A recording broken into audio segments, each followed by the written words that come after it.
Hello, this session is designed to try and help you play by ear and also develop your ability to compose. So it's going to start off with looking at the resonance of the piano, try and make a good sound straight away. So I've lifted the dampers off with my right foot and lifting the dampers off so that it's very resonant, and we're going to listen to middle C, which will resonate with all the other strings, and then the C above it. So if you can sit at your piano and play while I'm talking, then try and copy what I'm doing. I'm going to try and go slowly. So that's C and C, and you see they sound resonant together, and we've got the dampers off, so that means all the strings are vibrating in sympathy as well. So the idea is to make a good sound right from the start. We're trying to make a very pleasant sound right from the start. Let's explore playing all the C's now. So I'm going to start with the bottom C on the piano. Here we are.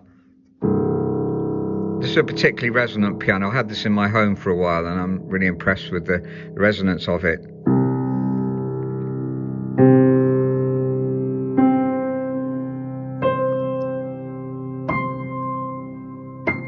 You may not have this C if you've got an 85 note piano, you won't have that one, but as you can see, it doesn't sound very much anyway. It's hammer hitting too near the top of the string. So let's have a listen to that again, try and play it a bit faster.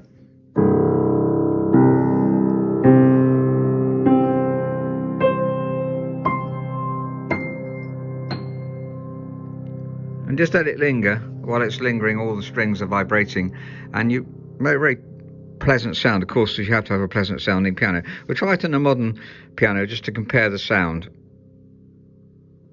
There is a euphoric, and let's hear the C on that one.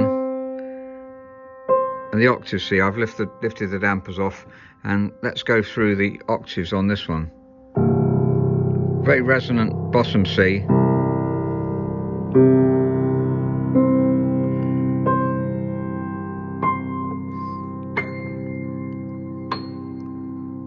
So let's go a bit faster on that one.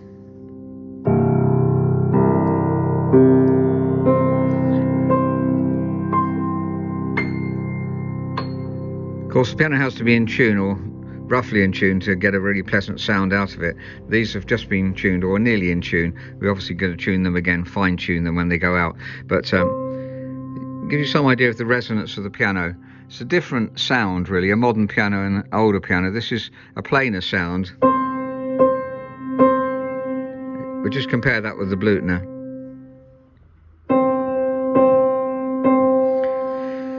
It's a richer sound. It's difficult to describe sound, but there's something very special about the sound of a Blüthner Grand. So the bass on the Euphoric was excellent. It's just that there's more kind of harmonic interest, shall we say, in the sound of this one, but the modern piano is excellent too. It's personal preference, obviously. You can see I'm leaning towards the older sound. I think piano tuners tend to. So now try adding different notes as well as the note C. So let's try C again, and when we get to the middle here, we're going to start to add other notes.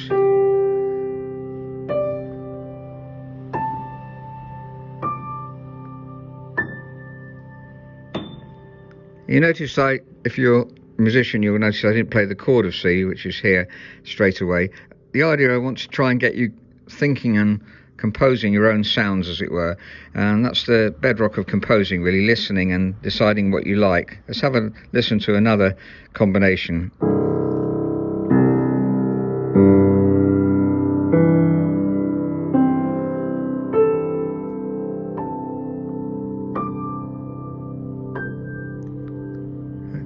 We're playing different notes, and of course the chord C, if you want to play the normal chord C, it's here.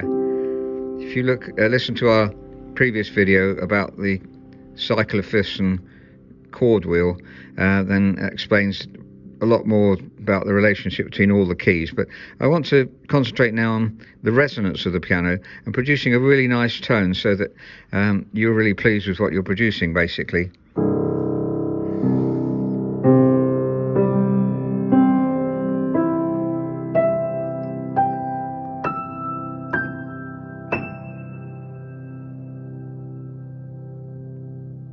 And the modern piano has its beauty as well. You may choose different notes that you like to listen to together.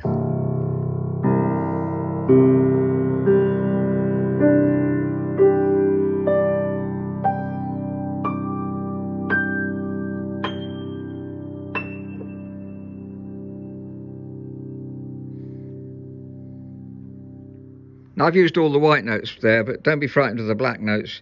Let's the opposite to C, as we looked at on the cycle of fifths, that circle of the key wheel, that the opposite to C is F sharp. So we're going to start off with the F sharp here.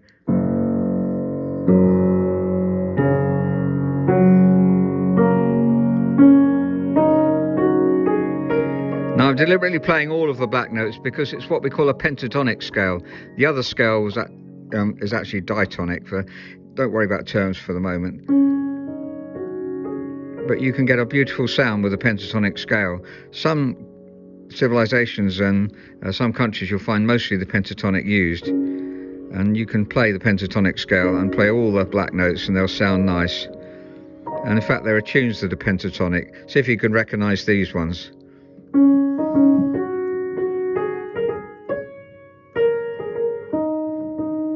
So that just played on the black notes, and there's another one here.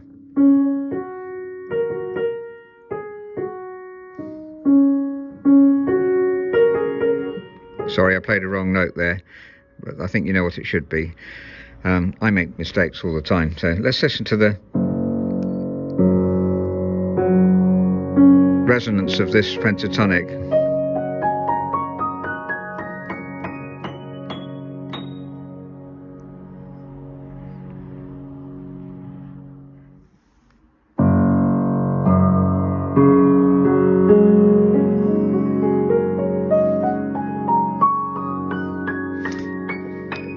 That's a beauty of its own. Really like the resonance of this piano, particularly around the middle area. So try experimenting with your own sounds. That's forms the basis of your composition, and it will develop your ear at the same time. Just want to say that if you want to really get advanced on the piano, you'll need to practice finger exercises to get the fingers disciplined. So let's look at the first obvious finger exercise, which is the scale of C. And you use the thumb as a pivot.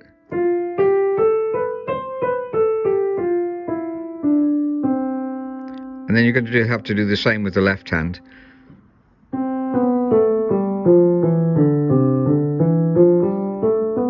I deliberately did that in contrary motion, and in fact you can play both together. You can play the right and the left hand together, but I recommend really doing it individually to start with to get your fingers disciplined.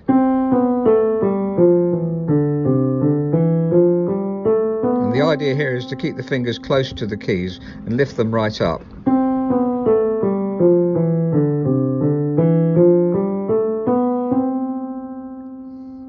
So you need to practice those every day just to get your fingers going, really, or do different exercises that you invent yourself. I hope that's been helpful, and thank you very much for listening.